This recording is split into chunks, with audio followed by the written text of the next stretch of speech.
All right, so Venture Deals Part 1: Be Smarter Than Your Lawyer and Venture Capitalist, Third Edition, by Brad Field and Jason Mendelsohn. Introduction: The Art of Term Sheet. One of the first famous venture capital investment was Digital Equipment Corporation, that is DEC, in 1957. America Research and Development Corporation, that is AR&D, one of the first venture capital firms, invested $70,000 in DEC. When DEC went public in 1968, this investment was worth over 355 million, over a return of 5,000 times the invested capital. AR&D investment in DEC is one of the original venture capital home runs. In 1957, the venture capital industry was just being created. At the time, the investor community in the United States was uninterested in investing in computer companies, as the last wave of computer-related startups has performed poorly, and even the large companies were difficulty having making money in the computer business.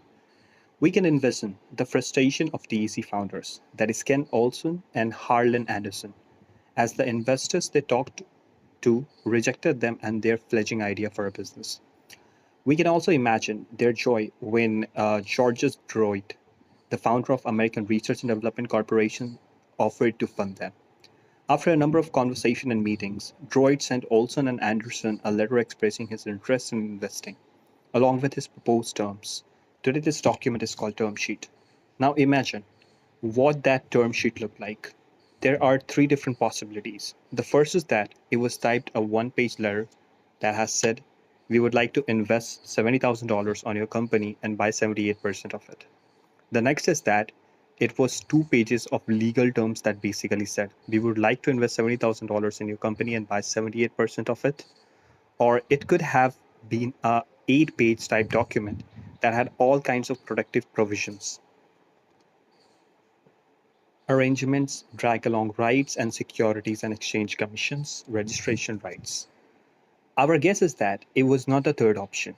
Over the past 50 years, the art of term sheet has evolved and expanded, reaching its current 8-page literally masterpiece. The 8-page contains a lot more than "we would like to invest X in your company and get Y of it." But as you will learn, there really are only two key things that matter in the actual term sheet negotiation. That is economics and control. In DEC case, by owning 78% of the company, AR&D effectively had the control of the company, and the price was clearly defined $70,000. Bought 78% of the company, resulting in $90,000 post-money valuation. Today, the venture capital investment have many more nuances.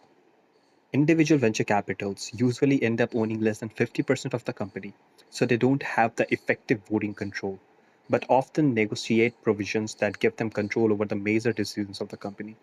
Many companies ended up being with multiple venture capitalists who invest in the company at different points in time, resulting in different ownership percentage, varying rights, and diverging motivations. Founders don't always stay with a company through the exit, and in some cases, they end up leaving relatively earlier in the life of a company for a variety of reasons. Companies fail, so venture capitalists have gotten much more focused on protecting themselves from the downside as well as participating in the upside. Governance issues are always complex, especially when you have a lot of people sitting around the negotiating table. While it would be desirable to do a venture capital deal with simple arrangement on price, a handshake and a short legal agreement, this rarely happens. And while there have been plenty of attempts to standardize the term sheet over the years, the proliferation of the lawyers, venture capitalists, and entrepreneurs, along with the stately increasing number of investments, has prevented this form from happening. Ironically, the actual definitive documents have become more standard over time. Whether it is the internet age that has spread information across the ecosystem or the clients growing tired of paying legal bills, there are more similarities in documents today than ever before. As a result, we can lend you our experience in how venture financing are usually done.